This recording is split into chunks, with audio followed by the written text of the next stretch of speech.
Just data. Electronic dust. Years from now, when they dig us up, there won't be any pictures to find. Και πάμε τώρα στο επόμενο tip, το οποίο νομίζω έχει να κάνει πιο πολύ με αυτούς που ξεκινάνε τώρα, με τους αρχάριους. Σίγουρα με όλους τους φωτογράφους, απλά νομίζω αυτοί που ξεκινάνε τώρα είναι κάπως πιο βασικό. Το να δώσεις μεγάλη σημασία στο φως. Και είναι κάτι που εγώ, ας πούμε, ως φωτογράφος άργησα να δώσω τόσο σημασία στο φως. Ναι. Και αυτό κολλάει νομίζω και για τον εξοπλισμό που λέγαμε, ότι οτιδήποτε και να έχεις τώρα, full frame, crop, micro four thirds, δηλαδή άμα έχεις τον καλό, το σωστό το φωτισμό, η εικόνα θα είναι καλή. Και όχι μόνο τεχνικά στο φωτισμό, αλλά και πιο εκφραστικά στο φωτισμό. Δηλαδή, ανέφερες Καραβάτζιο που εντάξει, έχει παίξει τρελά στους πινακές του με το φως, που αυτό μπορεί να έρθει να σου φέρει πολύ μεγάλη πηγή έμπνευσης για το πώς θα κινηθείς και καλλιτεχνικά, αλλά και πιο εμπορικά σε δουλειές. Φαντάζομαι εσύ το ξέρεις πολύ καλύτερα. Είναι και λίγο mainstream ούτως ή άλλως αυτό το vibe. Ναι. Δηλαδή είναι appealing, οπότε είναι και mainstream. Για το chiaroscuro λες τώρα. Ναι, γενικά ρε παιδί μου. Ναι, εντάξει, είναι πολύ κλασικό στυλ πλέον. Ναι. Και σε ταινίες, σε κινηματογράφο θα το δεις, σε φωτογραφίες θα το δεις. Παντού νομίζω παίζει. Έχεις κάνει σε beauty τέτοιο φως? Ναι, επειδή το ήθελαν για ένα concept, το οποίο όμως μέσα στα πλαίσια που ανέφερες για πελάτες, ιστορίες κτλ. Δεν είχε επικοινωνηθεί από πριν. Οπότε έγινε λίγο τσάταρα πάτρα. Δεν ήταν ακριβώς όπως το ήθελα εγώ. Τεχνικά δηλαδή. Εννοείς επιτόπου. Ναι. Έπρεπε εσύ να το θέλω να κάνουμε και αυτό. Okay. Νόμιζα στο edit και λέω τώρα τι στο edit. Όχι.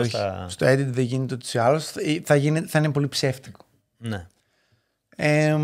Άρα με ό,τι είχες προσπάθησες να το φέρεις. Ναι, επίσης για να γίνει αυτό σε commercial επίπεδο πρέπει να είναι και λίγο θεματικό. Πρόσφατα, ας πούμε, έβλεπα δουλειές μιας φωτογράφου εδώ στην πόλη κτλ., η οποία χρησιμοποιεί ένα πολύ συγκεκριμένο φωτισμό σε κάποια πράγματα και είχε βίντεο για μια επιχείρηση, τέλος πάντων, η οποία ήταν τύπου, όταν λέμε επιχείρηση, όχι φαγάδικο, ήταν τύπου ιατρικού ενδιαφέροντος, ας πούμε, κτλ. Και ήταν ένα ριλάκι, τέλος πάντων, okay, και μέσα σε αυτό το ριλάκι, ρε φίλε, είχε full φώτα και full σκιές. Okay. Δηλαδή, ό,τι είχε φως μέσα στο ριλ το είχε φωτίσει αυτή με φωτισμό δικό της φωτογραφικό και μετά ήταν μαύρα γύρω. Δεν είχε καθόλου ambient. Καθόλου practical. Ναι. Κατάλαβες. Και μου χτύπησε πολύ άσχημα. Το έκανε και εμένα όμως αυτή. Αυτή το έκανε σαν vibe, σαν τέτοιο, ξέρεις, για να είναι πιο έτσι, να πηγαίνει και το μάτι σου κτλ. Ναι, θεωρητικά ναι, αλλά δεν μου κολλάει εμένα. Εγώ έχω μάθει, λόγω από τα reference που έχω κτλ., όλα αυτά, όταν μου δείχνει κάτι κάποιος ιατρικό, να είναι super duper καλοφωτισμένο, clean, όλα, ναι. Λίγο μινιμαλιά, ξέρεις, λίγο εδώ είναι χειρουργείο που λέμε, ξέρεις, δηλαδή τέτοια φάση. Αυτό το είναι παντού σκοτάδια και φέγγω με το φακό. Λες και είμαι στο Last of Us, ένα βήμα πριν ξεκυλιάσουμε την Έλλη. Ναι, εντάξει, δεν τέριαζε, εννοείς. Λίγο μου σηκώθηκε η τρίχα. Δεν μου πετυχαίνει το στόχο του για να μου το διαφημίσει αυτό το μέρος. Εμένα. Δεν μου πέτυχε. Okay. Κάποιος λέει εναλλακτικό reel. Οκ. Okay. Φαντάζομαι πελάτης αυτό θα είπε, γιατί δεν πας να το κάνεις αυτό έτσι. Σίγουρα. Με προβολέα να δείχνεις, ας πούμε, τέτοιο. Τώρα, νομίζεις ότι είμαστε πεθαίνουμε τώρα εδώ. Ναι, τύπου. Σου λέω, φαντάσου spotlight πάνω σε έναν παράνομο χειρουργείο. Ναι. Εντάξει, okay. Τύπου στην Chinatown πάμε στον τάδε να μας βγάλει τον νεφρό. Δηλαδή τέτοια φάση. Τέτοια πράγματα μου βγάζει. Ναι, οκ, πολύ λάθος. Ναι. Παρ' όλα αυτά υπάρχει αυτό. Anyway, θα συμφωνήσω απόλυτα στο θέμα με το φωτισμό. Είτε είναι τεχνητός, είτε είναι. Ναι, εννοείται. Τέτοιο. Δηλαδή, εννοείται. Να αντιλαμβάνεσαι, ρε παιδί μου, στο κάδρο σου από πού έρχεται το φως και γιατί σου αρέσει αυτό το φως ή δεν σου αρέσει αντίστοιχα. Θα πω ότι είναι super duper συμβουλή αυτό. Αφορά, όπως λες, και φυσικό και τεχνητό φωτισμό και συνεχόμενο και flash και όλα, ξέρω εγώ, γιατί έχουν κάποιες διαφορές και αυτά. Το λέει και η λέξη, όταν έκανα μάθημα κάποτε το έλεγα κιόλας και στα παιδιά, ότι φωτογραφία κάνουμε, από εκεί βγήκε το πράγμα, θέλουμε να κάνουμε capture το φως γενικά, πρέπει να ξέρουμε και κάποια πράγματα από φυσική, πώς αντιδράει το φως, τι είναι το φως, τι είναι το χρώμα, τι είναι η απουσία αυτού του χρώματος κτλ. Όλα. Βοηθάει πάρα πολύ όταν μαθαίνετε το ασπρόμαυρο. Που το αναφέραμε κιόλας και προηγουμένως. Ναι. Και full πρακτικό tip, αν έχεις μία μέτρια κάμερα, entry level, αρχάριος, και έχεις κάποια λεφτά, πάρε έναν λίγο decent φακό που να μπορείς να ελέγξεις το διάφραγμά του και να μην έχεις περιορισμούς, όπως είπαμε, με τους kit φακούς και τα λοιπά, και όλα σου τα υπόλοιπα λεφτά, ό,τι και αν έχεις, πλέον έχουν φτηνίνει πάρα πολύ με τα LED. Πάρε διαφορετικά φώτα με διαφορετικά modifiers πάνω. Και παίξε, πάρε LED, πάρε λάμπες, πάρε RGB, πάρε ξέρω εγώ, και βλέπε τι μπορείς να κάνεις. Δηλαδή τα φώτα είναι ακραία φτηνότερα σε σχέση με οποιοδήποτε άλλο είδος φωτογραφικού ή βιντεογραφικού εξοπλισμού. Κάνουν όλη τη διαφορά σε vibe, σε storytelling ακόμα με το πώς θα τα βάλεις. Όλα είναι το φως πρακτικά. Και να σου πω και κάτι, αυτό ήταν και ο λόγος, ήθελα να το αναφέρω και πριν και το ξέχασα και απλά είπα το endgame σχετικά με το πώς αλλάζεις από crop σε full frame κτλ. Όταν πήγα σε εκείνη την εταιρεία να δουλέψω, εκεί δουλεύανε με Nikon full frame την 810. Εγώ τότε είχα την Canon την 70D που ήταν crop. Εκεί είχαμε studio flash. Σε κάποια φάση ήθελα να βγάλω κάτι για μένα και κούμποσα το τζιμπλίκι πάνω εκεί που δίνει τις συχνότητες, ρε παιδί μου, στα flash, και έβγαλα με τη δικιά μου crop μηχανή ένα αντικείμενο που βγάλαμε, δεν θυμάμαι τώρα τι τσάντα ήταν, δεν θυμάμαι τι ήταν, παπούτσια, κάτι ήταν τέλος πάντων, και το έβγαλα το ίδιο και με τη full frame την Nikon, που ήταν τύπου διπλάσια τιμή, ξέρω, τριπλάσια για να την πάρεις. Λοιπόν, στο edit το αρχείο ήταν σχεδόν ίδιο. Μα ναι, πού να... Δηλαδή όταν οι συνθήκες φωτισμού σου είναι οι σωστές και οι καλύτερες που μπορείς να έχεις, ο φακός, ο αισθητήρας, αν είναι crop, αν είναι full frame, αν είναι το ένα, αν είναι το άλλο κτλ, αν είναι DSLR, δεν μετράει και πολύ. Δηλαδή το pan είναι το φως.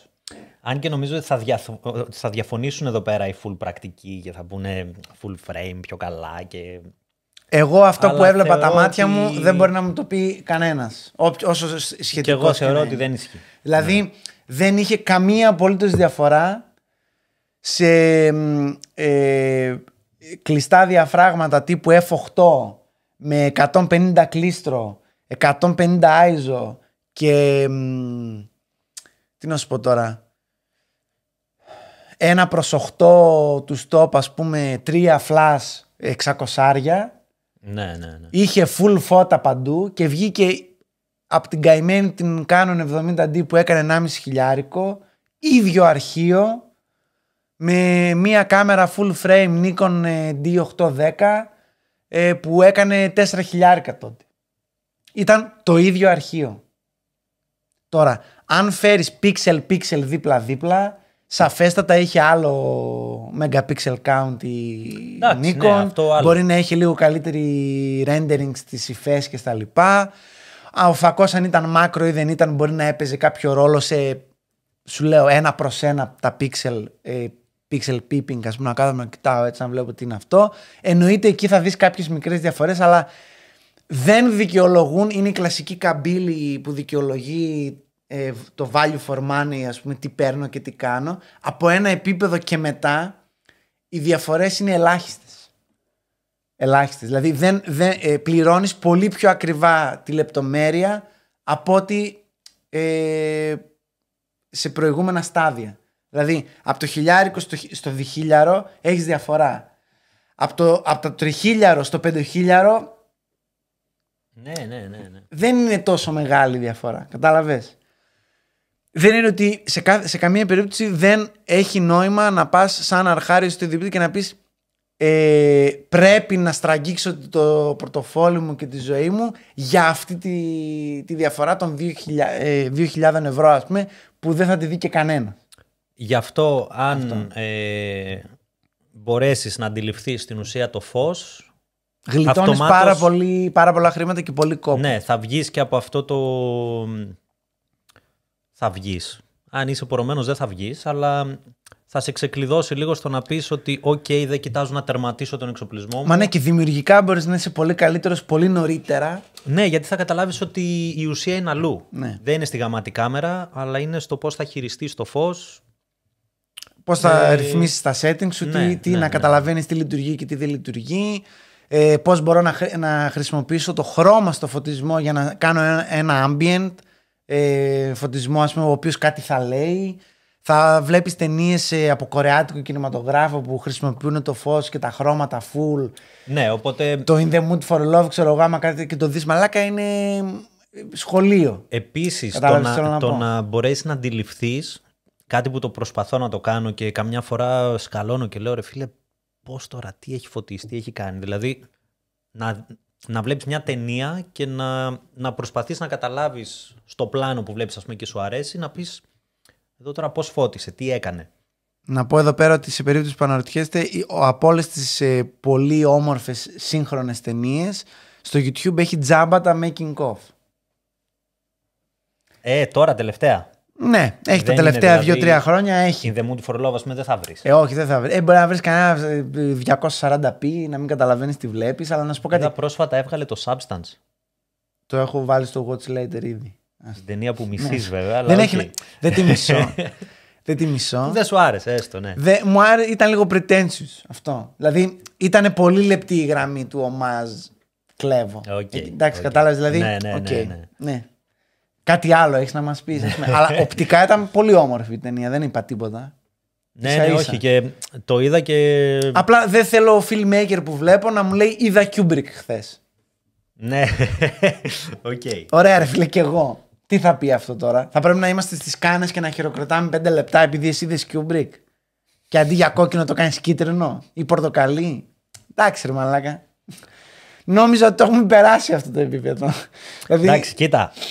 Okay. Εν μέρει διαφωνώ, αλλά ας μην το συνεχίσουμε γιατί θα γίνουμε κλακέτα. Δεν έχει λόγο. Λοιπόν, ήθελα να πω.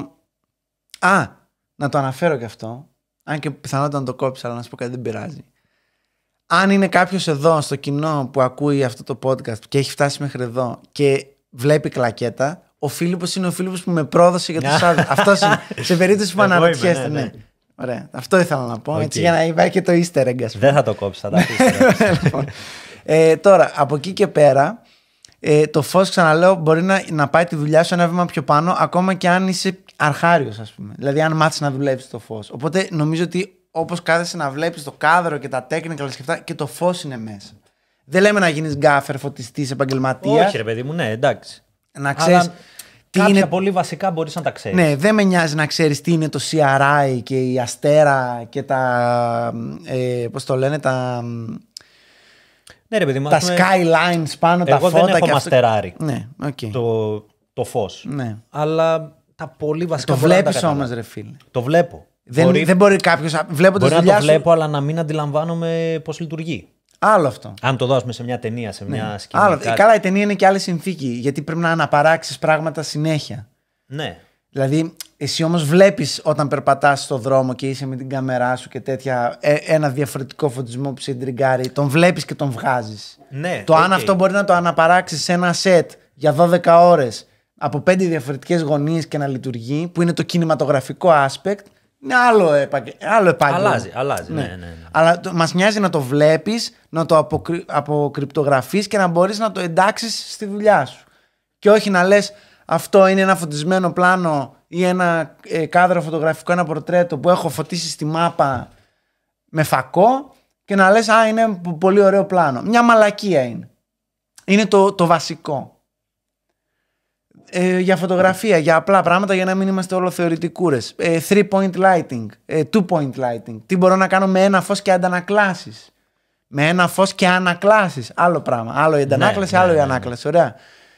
Και μόνο με ανάκλαση. Ναι, με mirroring από διαφορετικά υλικά. Τώρα τον τελευταίο χρόνο μας είχαν πρίξει τα αρχίδια, συγγνώμη κιόλας στο commercial, με το Mylar, αυτό το που βγάζει είναι ένα υλικό που σαν αλουμινόχαρτο. Λίγο, που κάνει τα νερά. Που κάνει σαν νερά και το έχει βάλει κάθε καρδιά καρύδι, το έχει βάλει και που είναι αυτό το Mylar, να μπούμε στο Amazon να βρούμε. Άντε γαμίσου και εσύ και το Mylar, δεν το κάναν όλοι, πρέπει να το κάνω κι εγώ. Το οποίο νομίζω μπορείς να το κάνεις απλά με αλουμινόχαρτο. Με αλουμινόχαρτο όχι, γιατί είναι πολύ, δεν κουνιούνται αυτά, είναι hard. Κανονικά αυτό που κάνεις είναι παίρνεις μια μεγάλη flat επιφάνεια, βάζεις ένα πλαστικό κάτω, βάζεις νεράκι, ωραία. Μπράβο, και το κάνεις όπως έκανε ο μπαμπάς σας, Roger Deakins, διευθυντής φωτογραφίας στο Blade Runner 2049 και τα πλάνα με το Jared Leto, όπως το λένε εκεί τον κακό της υπόθεσης, μέσα κουνιούνται τα νερά και είσαι σε φάση μαλάκα, είναι το πιο όμορφο πράγμα ότι στη ζωή μου θέλω να κλάψω, ας πούμε. Σαν φως, αυτό κάνεις.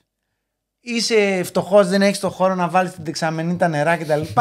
Παίρνεις το Mylar. Εντάξει, μη μας ζαλεί. Mylar, M-Y-L-A-R γράφεται. Μας έχουν ζαλίσει τα τέτοια. Anyway, υπάρχουν trends, τα βλέπεις, τα αναπαράγεις, ξέρεις.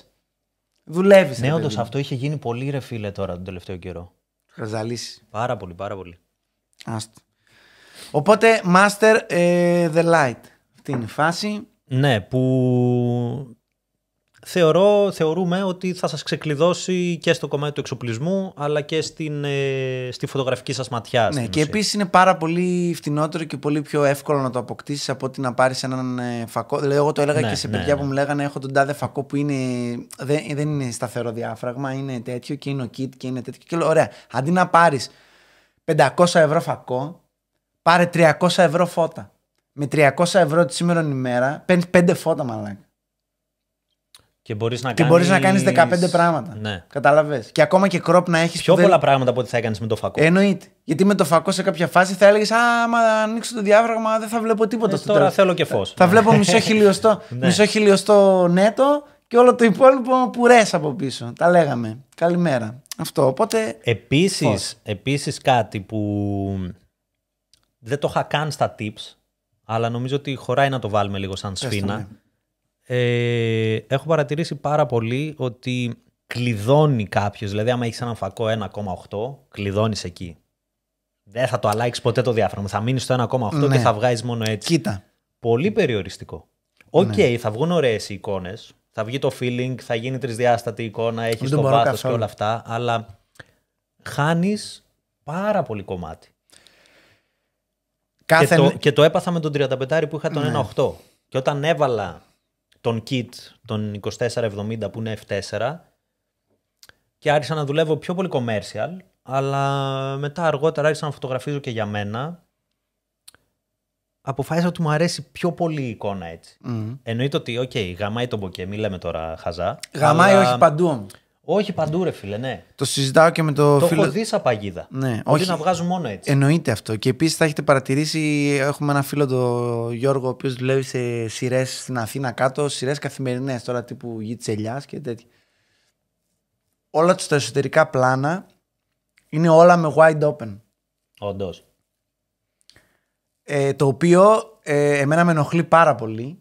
Είναι κάτι το οποίο όλοι οι νέοι ερασιτέχνες που αρχίζουν και ασχολούνται με φωτογραφία γουστάρουν full. Ξέρεις, με το θολό και με τα. Περνάς μια φάση. Ρε, είναι πιο εντυπωσιακό και στο μάτι, γιατί και ο πελάτης θα ενθουσιαστεί. Ναι, πρόσεξε. Θα του βγάλεις, ας πούμε, τον καφέ και πίσω είναι θολά, πουρές. Εκτός από το θολό το μπουρέ. Είναι πολύ σωστό αυτό που λες. Σαν παράδειγμα, υπό ποια έννοια. Το μποκέ είναι ένα εργαλείο στο να τραβήξεις την προσοχή του θεατή εκεί που θες. Ναι. Και λειτουργεί και έτσι και αντίστροφα. Δηλαδή, αν θες να έχεις μια horror αισθητική και ένα vibe στη φωτογραφία σου, δεν σου λέω τώρα για πλάνο που σίγουρα δουλεύει, αλλά μιλάμε για τη φωτογραφία σου. Και βάλουμε κάτι να είναι νεταρισμένο μπροστά, φοκουσαρισμένο και από πίσω έχει μια περίεργη φιγούρα, σκιάζεσαι. Κατάλαβες τι θέλω να πω, έτσι, Ναι, θολή. ναι. Μπορείς να το χρησιμοποιήσεις και για το νεταρισμένο και για το άλλο. Το πρόβλημα είναι ότι όλοι στην αρχή γκαβλώνουμε με αυτό, γιατί είναι το πρώτο πράγμα που αρχίζεις και νιώσεις λίγο φωτογράφος. Λες, ωραία, χειρίζομαι εικόνα το έβγαλε, background, χειρίζομαι το φως, που κοιτάει ο άλλος και που δεν κοιτάει. Και μετά αυτό γίνεται αυτοσκοπός. Είναι καλή παγίδα, αυτό λέω. Και ξεχνάς ότι σαν άνθρωπος δεν βλέπεις έτσι. Δεν βλέπεις με μποκέ. Το μυαλό σου κάνει focus κάπου, το μάτι σου βλέπει τα πάντα. Δηλαδή, εγώ αν είμαι εδώ πέρα, δεν βλέπω αυτό και πίσω θολά. Ναι, προφανώς. Ναι, γι' αυτό στην αρχή σου φαίνεται ωραίο γιατί είναι διαφορετικό, αλλά από ένα σημείο και μετά είναι σαν να έχεις γλάφκωμα. Εγώ το λέω συνέχεια στους άλλους κάτω. Λέω, μαλάκες, σαν να είμαι τυφλός νιώθω. Σαν να μην νετάρει το μάτι μου πουθενά. Ναι. Και φτωχαίνει τη δουλειά σου γιατί αυτοπεριορίζεσαι εκεί. Όχι ότι θα πηγαίνω και θα βγάζω τα πάντα F11, ας πούμε, γάμισε το, αλλά. Όχι, να υπάρχει ένα balance, ρε παιδί μου, να μην είσαι. Επίσης, αν ακολουθείτε τη συμβουλή που δίναμε στην αρχή για τους εξοπλισμούς και να μαθαίνετε και να κάνετε, σας παρακαλώ πολύ, ασχοληθείτε λίγο, διότι πρέπει να μάθετε τι συμβαίνει στη φυσική όταν έχουμε ένα διάφραγμα εντελώς ανοιχτό, ποια είναι τα θετικά του και ποια είναι τα αρνητικά του. Στο φακό που έχεις. Ναι. Ο κάθε φακός είναι χτισμένος διαφορετικά, οπότε ο κάθε φακός έχει το δικό του sweet spot, που είναι ο πιο οξύς, που είναι πιο flat, που έρχεται το πιο πολύ φως και που αρχίζει και χάνεις ποιότητα από diffraction, ανάκλαση δηλαδή μέσα κτλ. Στα στοιχεία του φακού κτλ. Δηλαδή μάθετε λίγο και πώς λειτουργεί ένας φακός, ρε παιδί μου, τεχνικά. Όχι για να γίνετε. Που είναι πάρα πολλά, ρε φίλε. Μετά. Βρεδές ένα βίντεο να δεις είναι τι λίγο είναι στους τεχνικούς που θα κάνουν και το. Που θα εντρυφήσουν λίγο. Δηλαδή. Το breathing, ας πούμε, που δεν το έχουν όλοι οι φακοί. Ναι, το breathing είναι αν κάνεις βίντεο όμως. Χαίστηκες για τη φωτογραφία. Ναι, κατάλαβες τώρα. Αλλά δηλαδή εντάξει, στο κομμάτι σου. Καλός ή κακός είναι και τα δύο. Στο κομμάτι Στην σου. κάμερα Ναι, που θα πάρει σίγουρα. Αλλά στο κομμάτι σου δες και ασχολήσου λιγάκι. Δηλαδή, έχω τον τάδε φακό. Ψωνίζω για τον τάδε φακό. Ωραία. Πόσες λεπίδες έχει στο διάφραγμα? Γιατί αν πάω F22 και βγάλω τον ήλιο, θα μου κάνει αυτά τα αστεράκια. Ναι, το θέλω αυτό ή δεν το θέλω? Κάποιοι φακοί έχουν 8, ξέρω εγώ. Κάποιοι έχουν 12. Ναι, που σου αλλάζει. Κάποιοι έχουν 6. Κάποιοι έχουν maximum διάφραγμα F16 και κάποιοι F22. Που αντίστοιχα αυτό σου αλλάζει και τον μποκέ όμως. Εννοείται. Έχει σχέση με το τι σχήμα έχει το μποκέ. Αν όταν είναι wide open θα κάνει cut μποκέ, δηλαδή αυτό που δεν είναι τέλειο, ή αν θα είναι στρόγγυλο, ή αν θα είναι πολύγωνο. Δηλαδή έχει διάφορα πράγματα.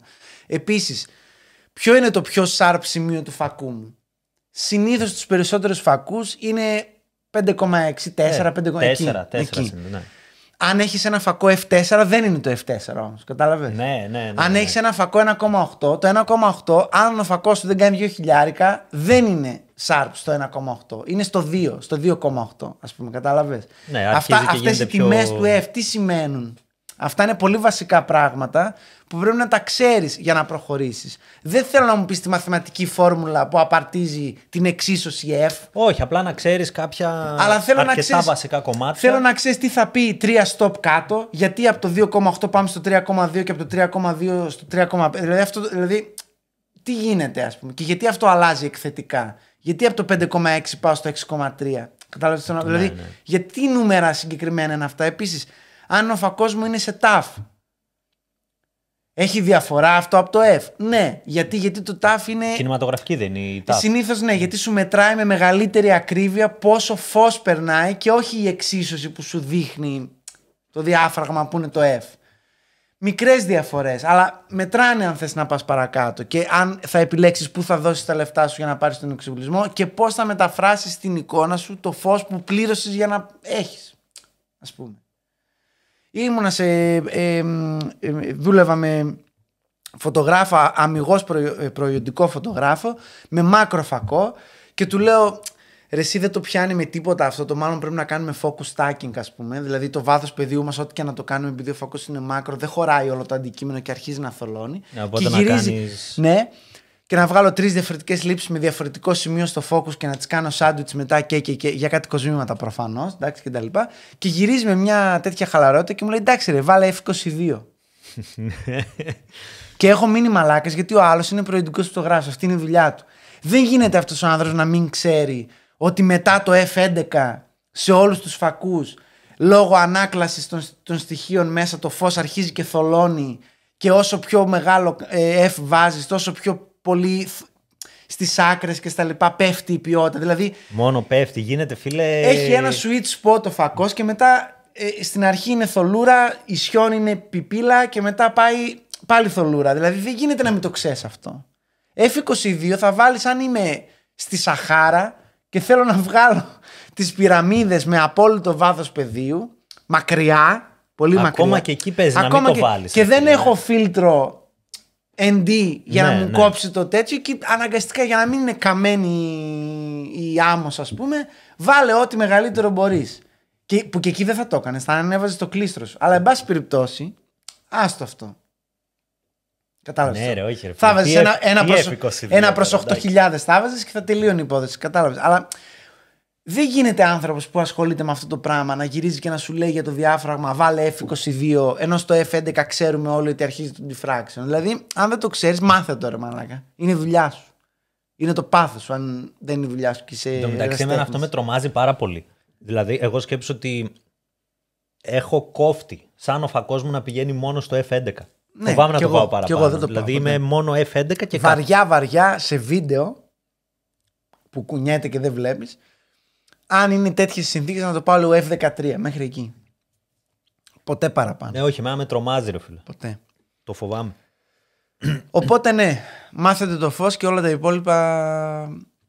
Όσο και με το κινητό να βγάλεις, πάλι ωραία φωτογραφία θα βγάλεις. Το οποίο να ξέρετε, επειδή δεν το αναφέραμε καθόλου, το ανέφερα δηλαδή εγώ εκεί με το iPhone, αλλά αν ξέρεις κάδρο, φως και χρώματα, ό,τι πατάτα και να σου δώσω, αυτό θα βγάλεις φωτογραφία. Αυτό είναι. Δηλαδή αυτό δεν μπορεί να μου το πει κανένας. Και σας μιλάει ο άνθρωπος που κάθεται και σκέφτεται την πιο μαλακία που μπορώ να κοιτάξω στον εξοπλισμό. Αν ο άλλος ξέρει. Γι' αυτό γελάω με μερικούς που το παίζει τη ιστορία. Ναι, ρε, τώρα γιατί τους απευθύνω το λόγο δεν ξέρω, αλλά κατάλαβες. Ναι. Ότι το παίζουμε ιστορία και αού και τέτοια και είστε βλαμμένοι, δεν έχετε μάθει να καδράρετε τίποτα ας πούμε, στη ζωή σας. Και έχω τη γαμάτη κάμερα, οπότε ναι. Τέλος πάντων. Είχε βγει ένα ωραίο βιντεάκι στο YouTube. Δεν μιλάω για τη μερικίνικη συνάδελφοι. Δεν θυμάμαι ποιανού ήτανε. Που έδινε toy κάμερες για παιδάκια σε φωτογράφους αρκετά γνωστούς. Και σε αυτόν πώς τον λένε, τον Ασχημούλη. Εσύ που μου τον είχες δείξει, έναν... Τον Σον. Ναι. Που το βλογιοκομμένο που είναι λίγο σαν να πέρασε το τρένο από πάνω. Και ήταν και αυτός εκεί. Πολύ πλάκα έχει. Αυτός ας πούμε έχει κανάλια τέτοια στο YouTube. Σον Τάκερ. Ναι, νομίζω. Σον Τάκερ.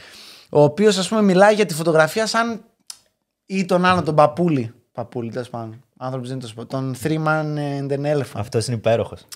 Που μιλάνε για τεχνικά πράγματα, αλλά μιλάνε και για vibe. Για street photography. Ναι. Ειδικά ο Three Man and an Elephant, δεν μπορώ να το πω. Οι οποίοι είναι street photographers και αυτός και η γυναίκα του, ας πούμε. Δηλαδή θέλω να ακούσω και τι έχει να μου πει. Θα πει το τεχνικό για τον κάθε φακό ή κάθε κάμερα που θα δει, αλλά θα μιλήσει και λίγο πιο για φωτογραφία. Δεν θα πει μόνο τα τεχνικά. Ναι. Και θα σου μιλήσει, ας πούμε, και για φωτισμούς και για συνθήκες και για τέτοια, γιατί αυτός βγαίνει και κάνει street photography. Ο άλλος που θέλει να μάθει αν αυτή η κάμερα κάνει για το γάμο, δεν του λέει κάτι αυτός. Ναι. Κάτι ακόμα που το αναφέραμε λίγο πιο μπροστά, ειδικά στο επαγγελματικό κομμάτι, το να υπάρχει συμβιβασμός. Γιατί εννοείται φορές... να αναφέρω, συγγνώμη εδώ, γιατί ο συμβιβασμός είναι φουλτετικό, επειδή το αναφέραμε ότι θα συμβιβαστείς ούτως ή άλλως λίγο πολύ αν ο πελάτης δεν είναι δικό σου και είναι μέσω κάποιου άλλου κτλ. Εννοείται. Αυτό το τραβάω εγώ έτσι. Ναι, γιατί εννοείται και για τη δικιά μου την πλευρά ότι δεν σημαίνει ότι εγώ είμαι ο τρελός καλλιτέχνης που βγαίνω έξω και λέω θα γίνει αυτό που θέλω εγώ και τέτοια. Εννοείται ότι και εγώ συμβιβάζομαι. Και επίσης, αν έρθει ο άλλος με ένα 5.000 μπροστά μου για να του κάνω μια δουλειά. Θα την κάνεις ρε φίλε, ό,τι και να θέλει. Προφανώς και θα κάνω αυτό που θέλει και τα λοιπά, γιατί θέλω το 5.000. Δηλαδή είναι και θέμα λίγο να κάνω. Αλλά απλά λίγο να χωρίζουμε μια γραμμή, ας πούμε, σε αυτό. Ναι. Ξέρω πού να πουσάρω και πού όχι, γιατί εκεί που θα πουσάρω, λυπάμαι που θα το πω, με την καλή έννοια το λέω δηλαδή, ότι έχω καλλιεργήσει και κουρδίσει τον εαυτό μου και το μάτι μου σε τέτοιο επίπεδο που καταλαβαίνω ότι αυτό που μου αρέσει δουλεύει αντικειμενικά και έχει και ένα appeal ανάλογα με το τι πάμε να κάνουμε σε commercial επίπεδο. Οπότε ξέρω ότι αυτό που θα προτείνω και αυτό που εν τέλει θέλω να κάνω δεν είναι κάτι το οποίο είναι ρίσκι, περίεργο, νης κοινό που θα το δουν 3 άτομα και θα χαρούν και όλοι τζάμπα θα πληρώσει ο άλλος, ξέρω εγώ, για την διαφήμισή του ή οτιδήποτε. Δηλαδή, με εμπιστεύομαι κιόλας για να πω στον άλλον τι να κάνω. Παρ' όλα αυτά, εννοείται ότι και εμείς συμβιβαζόμαστε. Δηλαδή, όταν έρχεται ο άλλος και σου δίνει τόσα λεφτά και λες, OK, θα το κάνω κτλ. Και θα το κάνω. Προφανώς θα μπορεί να μην σου αρέσει αυτό που θες να κάνεις ή μπορεί, όπως είπα προηγουμένως, να είναι τεχνικά πολύ λάθος. Όχι μόνο σαν αισθητική, να μην σου αρέσει αισθητική. Αυτό είναι το λιγότερο. Σίγουρα θα συμβιβαστείς σε κάτι που δεν σου αρέσει αισθητική, αλλά αυτό θέλει ο πελάτης. Εγώ μιλάω τώρα για κάτι που να μην βγαίνει και να αναγκάζεσαι να κάνεις κάτι που, τι να σου πω, το έμαθες από την πρώτη μέρα ότι είναι λάθος.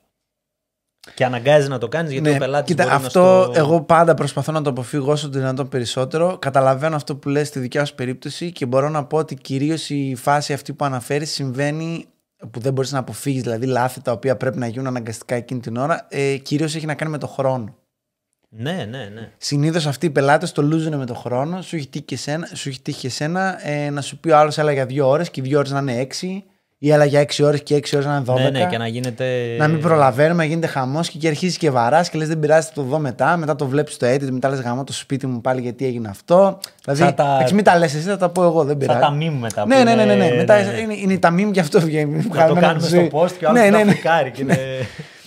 Ναι, δηλαδή το βλέπεις αυτό το πράγμα, ας πούμε, και λες γάμο το Χριστό μου, γιατί έμπλεξα εδώ πέρα και τι έκανα πάλι και δεν θα το ξανακάνω ποτέ και μετά ξαναγίνεται και μετά ξενερώνεις με τον εαυτό σου και λες τώρα αυτό γιατί το έκανα. Ναι, δηλαδή αυτά είναι δεδομένα, συμβαίνουν παντού. Προσπαθούμε να τα αποφεύγουμε. Όταν ο πελάτης είναι μέσω κάποιου άλλου, δεν μπορείς να πεις αντικειμενικά την άποψή σου. Απ' την άλλη μπορεί να είσαι λίγο προετοιμασμένος, αφού έχει ξαναγίνει οτιδήποτε, και να πεις ότι εντάξει, δεν θα βγάλω εγώ παπαριά φωτογραφία, δηλαδή εγώ έχει τύχει να βγάλω πορτρέτα, να δω όλες τις λήψεις που έχουμε βγάλει, επειδή είμαι κουρασμένος για να μου φύγουν 1-2 λήψεις που είναι κυριολεκτικά έχει κάνει back focus η κάμερα από δικό μου λάθος. Τυχαίνει καμιά φορά και κάνει στο αυτί αντί να κάνει στο μάτι, ρε φίλε.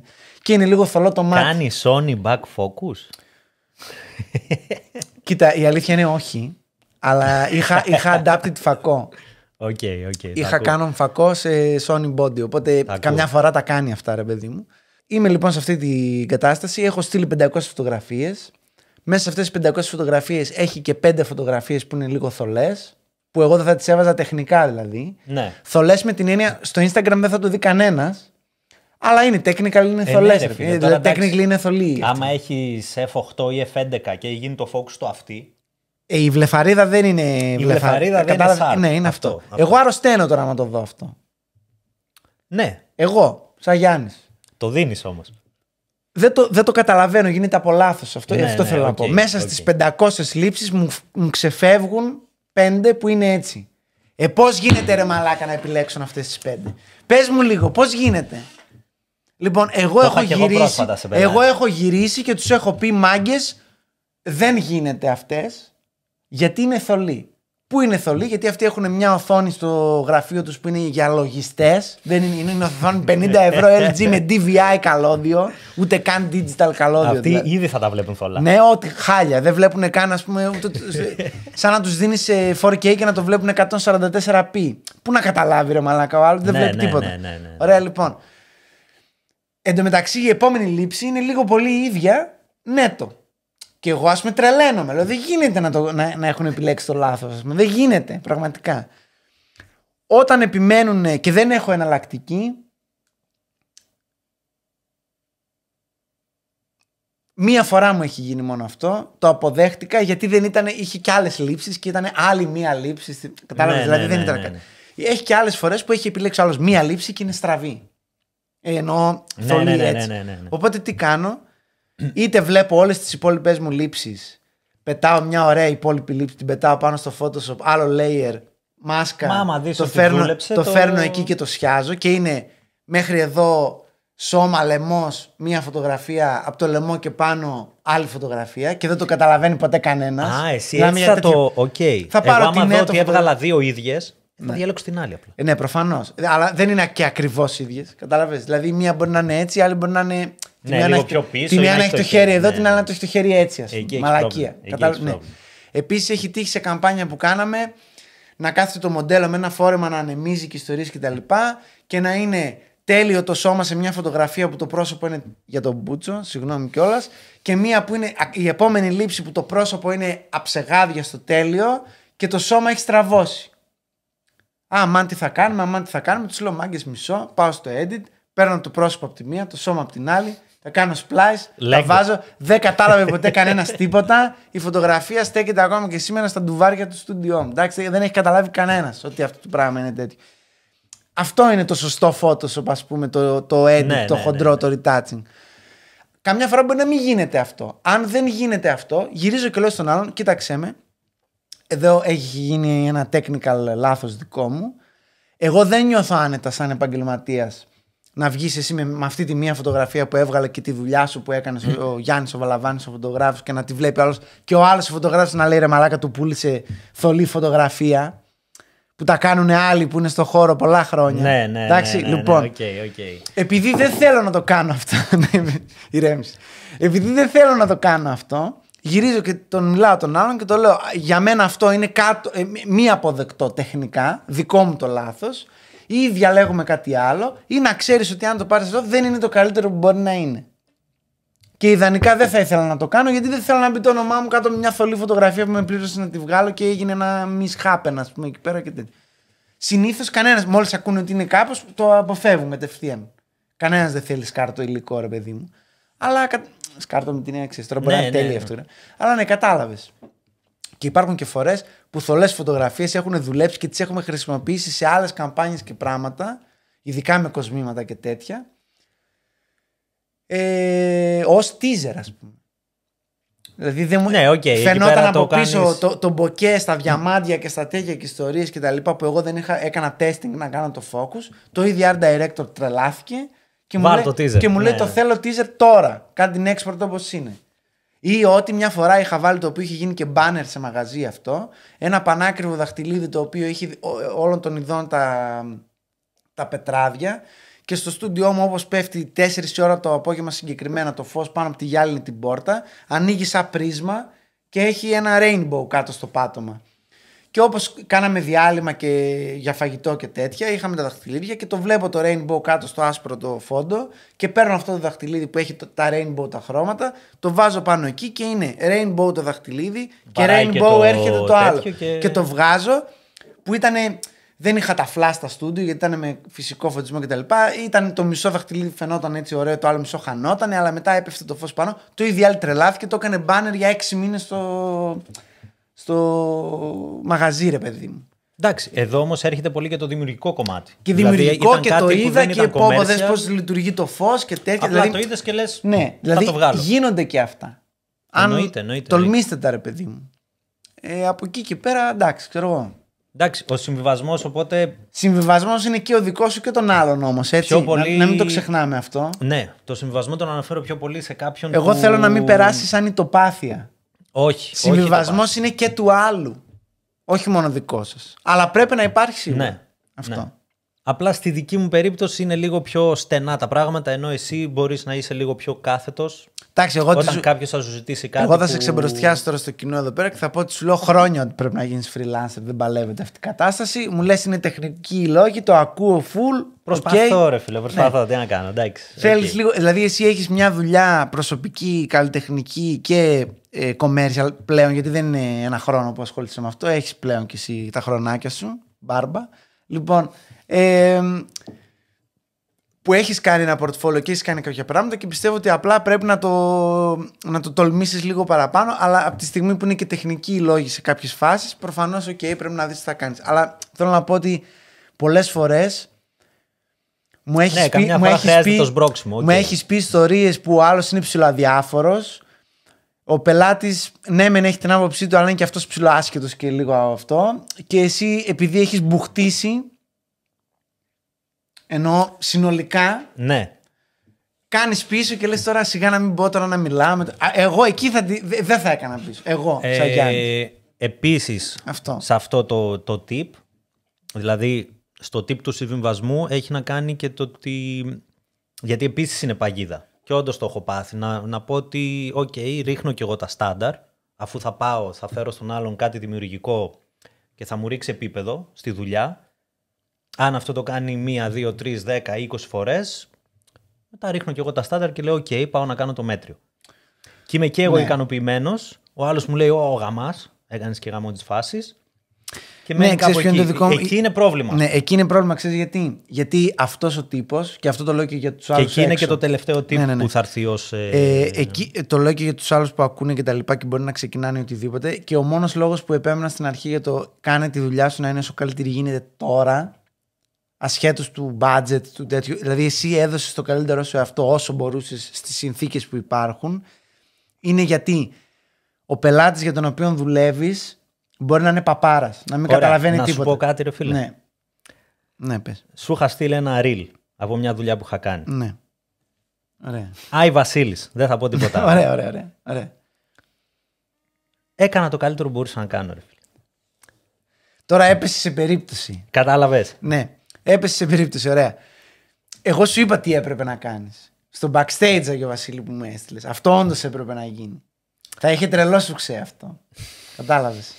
Λοιπόν, σε κάθε περίπτωση, δεν μιλάω για τέτοιο πράγμα τώρα. Αυτό παρά ήταν dead end. Δηλαδή, εκεί πας, το κάνεις, φεύγεις, δεν σε νοιάζει καν. Κατάλαβες. Ναι, εκεί πέρα τελείωσε. Απλά υπάρχουν και κάποια πράγματα. Το οποίο πήγε τάπα. Εντάξει, προφανώς. Ο πελάτης φουλ ευχαριστημένος. Άρεσε, ο πελάτης είναι ευχαριστημένος επειδή πληρώνει, έχει ανοίξει τον κόσμο του εκεί, σου λέει: ωραία, πήρα αυτό που ήθελα. Τι θέλεις, κάτι σκατά. Πήρα τα σκατά μου και κατάλαβες τι θέλω να πω. Δηλαδή, ναι. Απλά το θέμα είναι ότι αν μπορώ να κάνω κάτι χωρίς να ζημιωθώ εγώ, και το λέω πρακτικά, δηλαδή με την έννοια το δημιουργικό, εμένα μου είναι πολύ taxing. Δηλαδή,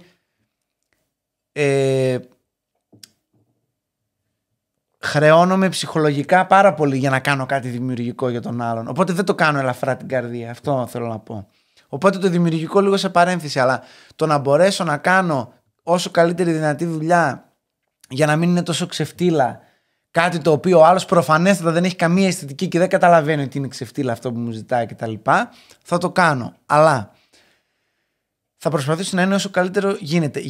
Γιατί μπορεί αυτός να είναι ικανοποιημένος. Και γι' αυτό διαφωνώ με το άλλο που είπες, που εντάξει, προφανώς και εσύ διαφωνείς που λες ότι δεν είναι σωστό κτλ. Αλλά δεν θέλω εγώ να ρίχνω κατόπιν εορτής τις προσδοκίες μου και τα στάνταρτ μου κτλ. Γιατί ο άλλος που θα έρθει θα είναι ικανοποιημένος με τη μετριότητα αυτή, αλλά αυτός θα το βάλει στη δουλειά του. Αυτός έχει κάποιους φίλους, έχει κάποιους πελάτες. Εκεί είναι το πρόβλημα. Οι οποίοι θα το δούνε και θα πούνε ποιος την έβγαλε τη φωτογραφία. Αυτός θα πει μέσα στην καλή χαρά εσύ ότι την έβγαλες. Και ο άλλος θα πει, μπορεί να του πήγε από ευγένεια, εντάξει, ωραία, μια χαρά. Και από μέσα του να λέει, ναι, και εγώ ήθελα κάτι να κάνω, αλλά δεν θα πάω εκεί τώρα γιατί αυτό είναι πολύ. Κατάλαβε δηλαδή. Ναι, εννοείται. Πάντα, ακόμα και μέσω τρίτου, η δουλειά διαφημίζει εσάς. Οπότε, κάντε τον καλύτερο εαυτό σας με ό,τι συνθήκες υπάρχουν και με ό,τι εξοπλισμό έχετε και με όσο φαιά ουσία μπορείτε να δώσετε χωρίς να φτάσετε σε σημείο εξάντλησης, ας πούμε, κτλ. Γιατί δεν σας πληρώνει ο άλλος, δεν είναι αυτή η δουλειά σας. Να πεθαίνετε πάνω στο PC επειδή με τον άλλο να πληρώνει €1 τον κωδικό, ξέρω εγώ, τον ξεφτύλα, και να σου λέει θέλω σαν αυτά του H&M. Ας πούμε. Τώρα εγώ λέω τα δικά μου γιατί βγάζω προϊόντα και τα ακούω. Ναι, εσύ είσαι σε άλλο. Ναι, λοιπόν. Έρχεται ο άλλος και μου δίνει ένα budget απίστευτο. Δηλαδή, απίστευτο με την έννοια κυριολεκτικά είναι τόσο χαμηλό που δεν το πιστεύω ότι υπάρχει αυτό το budget. Και μου ζητάει προϊόν το οποίο έχει το production value μέσα, ας πούμε. Και μου λέει θέλω να το κάνω αυτό για 1000 κωδικούς. Λυπάμαι, ρε φίλε, για να γίνει αυτή η δουλειά πρέπει να μου δώσει ένα 5.000. Άμα δεν γίνει έτσι, δεν βγαίνει. Ναι. Τι να κάνουμε τώρα δηλαδή. Τι ψάχνεις, σκλάβους Κινέζους, ας πούμε, να είμαστε όλοι πάνω από τις γραφίδες 20.000 σε μια αποθήκη και να φτιάχνουμε τα δικά σου τα ρούχα, ρε μαλάκα, για 50 λεπτά. Δηλαδή έλεος, εντάξει. Κάπου τραβάς το όριο και λες φίλε δεν γίνεται και τέλος. Γιατί αν κάνω τη μαλακία, θα την ανεβάσει αυτός που έχει, ας πούμε, τα ρούχα, θα το δει ένας φίλος του ή κουμπάρος του ή ξάδερφός του που έχει κάτι αντίστοιχο και θα πει ποιος το έβγαλε αυτό το πράγμα, ας πούμε. Ναι, και θα χάσεις στην ουσία. Και έχω και αντίστοιχο παράδειγμα που μου έχει λειτουργήσει και έχω πολύ καλή σχέση και επαγγελματική και προσωπική, ας πούμε, με άνθρωπο ο οποίος ήρθε από το αντίθετο. Δηλαδή ότι εγώ έπαιρνα ένα OK ποσό για να κάνω κάτι, το έκανα για πολύ παραπάνω. Ενώ δηλαδή ασχολιόμουν να βγει όσο καλύτερα. Και ήρθε πελάτης μέσω του πελάτη επειδή είδε ότι ρε εσύ αυτό που το βρήκες, ποιος το κάνει αυτό. Ας πούμε, κατάλαβες. Ναι. Που δεν εξαντλήθηκα. Έχουμε δουλέψει και αυτή τη δουλειά μαζί και βλέπεις ότι ειδικά στον πελάτη που ήταν ο αρχικός είμαι τυφλοσούρτης, δηλαδή δεν ασχολούμαι πλέον και πολύ, αλλά πλέον έχω ανεβάσει και τα standards μου, ας πούμε. Δηλαδή είναι σαν να γυμνάζεσαι. Στην αρχή είσαι λαπάς και όσο το φλεξάρεις και προσπαθείς και κάνεις και ράνεις, ξέρω εγώ, μετά παίρνεις και την τεχνογνωσία και την ταχύτητα, όλα ρε παιδί. Αυτό, δηλαδή τέτοιο edit που κάνω τώρα, ας πούμε, σε μπουφάν και σε τέτοια. Παλιά ήθελα 2 ώρες να το κάνω. Τώρα θέλω 25 λεπτά. Τώρα κάνω αυτό το edit σε μικρότερες δουλειές που δεν έχουν τέτοιο budget, χωρίς να το σκέφτομαι. Γιατί μου είναι τόσο εύκολο να το κάνω που και αυτομάτως βγαίνει καλύτερο το αποτέλεσμα. Κατάλαβες. Ναι. Αυτό. Το επόμενο tip δεν ξέρω άμα χωράει κουβέντα. Είναι απλά ένα tip που έρχεται και κολλάει στον συμβιβασμό που ανέφερα προηγουμένως. Είναι το στην τελική να μην ξεχνάς γιατί ξεκίνησες να φωτογραφίζεις. Δηλαδή αυτό πάει πιο πολύ... αυτό είναι πολύ σημαντικό και μακροχρόνιο. Σε αυτούς που έχουν φάει το burnout, σε αυτούς που έχουν κουραστεί, σε αυτούς που... Το βλέπω πολύ σε ανθρώπους που κάνουν γάμο. Που είναι λίγο πεσμένοι ρε παιδί. Προφανώς. Ναι. Να μην ξεχνάς γιατί ξεκίνησες να αγαπάς τη φωτογραφία και να κάνεις ό,τι κάνεις, έτσι ώστε να σου δώσει ένα boost στην ουσία. Ξέρεις τι προτείνω, γιατί το βλέπω και στον εαυτό μου αυτό. Γιατί εγώ το βάζω μόνο ως παράδειγμα για να καταλάβουν και οι άλλοι τι θέλω να πω.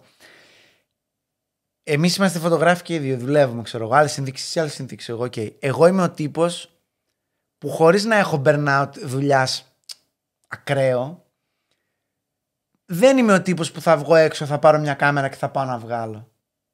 Για μένα πλέον στο μυαλό μου έχει συνδυαστεί φούλη φωτογραφία με τη δουλειά. Θα σηκώσω την κάμερα μόνο για επαγγελματικούς λόγους. Ναι. Δηλαδή όλα τα υπόλοιπα θα κάνω με το κινητό μου, ξέρω εγώ.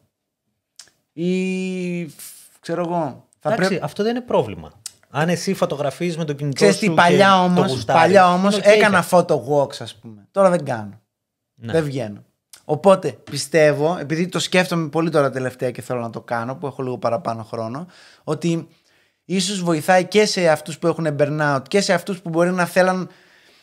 Μπορεί να είναι άνθρωπος σαν εμένα που έπιασε δουλειά για να μαζέψει λεφτά να πάρει εξοπλισμό, τον πήρε και μετά επειδή είναι στη δουλειά δεν προλαβαίνει να τον αξιοποιήσει και ξενερώνει. Και αυτό είναι ένα burnout. Ναι, και αυτό δηλαδή, είναι. Ακόμα πολύ... και αυτό. Νομίζω ότι το μόνο που έχω σκεφτεί εγώ μπορώ να δώσω σαν tip το οποίο λειτουργεί σε μένα σε αυτή τη φάση και θέλω να το εφαρμόσω και λίγο παραπάνω, είναι να οργανώνω σε εισαγωγικά εξορμήσεις, δεν θα πω ταξίδια. Καλά, ναι. Εξορμήσεις. Δηλαδή μπορεί να είναι και ευθυμερών και οτιδήποτε.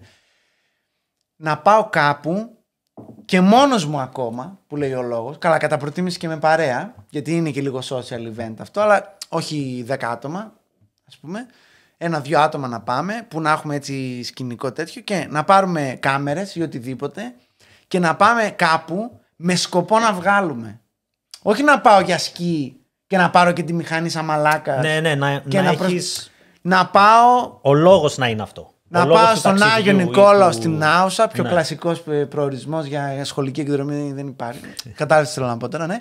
Να πάω εκεί που έχει τα φυτά και τα τέτοια έτσι την άνοιξη που ανθίζουν όλα, να πάω να βγάλω τις πάπιες ρε φίλε, κατάλαβες. Ναι, να πάω σε κάτι εγκαταλελειμμένους οικισμούς, ξέρω εγώ, εκεί. Να πάω να βγάλω στον Όλυμπο ένα χαλαρή ανάβαση, χαλαρή, ούτε ακραία πράγματα. Να πάω να βγάλω κάτι καταράκτες, να βγάλω ξέρω κάτι τέτοιο. Να πάω. Εγώ το έκανα πάρα πολύ όταν πηγαίναμε ας πούμε, εξωτερικό και τέτοια και έβαζα. Τι ήταν αυτό τώρα. Γράφουνε όλα, οπότε κάτσε να δω εκείνη. Το έκανα αυτό πάρα πολύ όταν πηγαίναμε ας πούμε, εξωτερικό και τέτοια, που έβαζα πριν πάμε, είτε με παρέα είτε με κοπέλα, ξέρω εγώ οτιδήποτε, και έλεγα: ξέρεις τι, εγώ θέλω ένα πρωινό ή ένα απόγευμα. Βάλτε κάτι που θέλετε να κάνετε και δεν ψήνομαι εγώ, και θέλω να πάω με τη μηχανή μόνος μου. Ναι. Να βγάλω φωτογραφίες, ρε φίλε. Δεν μπορώ να είμαστε όλοι Πάω μαζί. για αυτόν τον λόγο. Δεν μπορώ να είμαστε όλοι μαζί. Να θέλω να βγάλω ένα γαμάτο τέτοιο, ας πούμε, και να το ψηρίσω λίγο παραπάνω και να μου λέτε άντε ρε μαλάκα, θα κάνουμε 200 ώρες, κουραστήκαμε.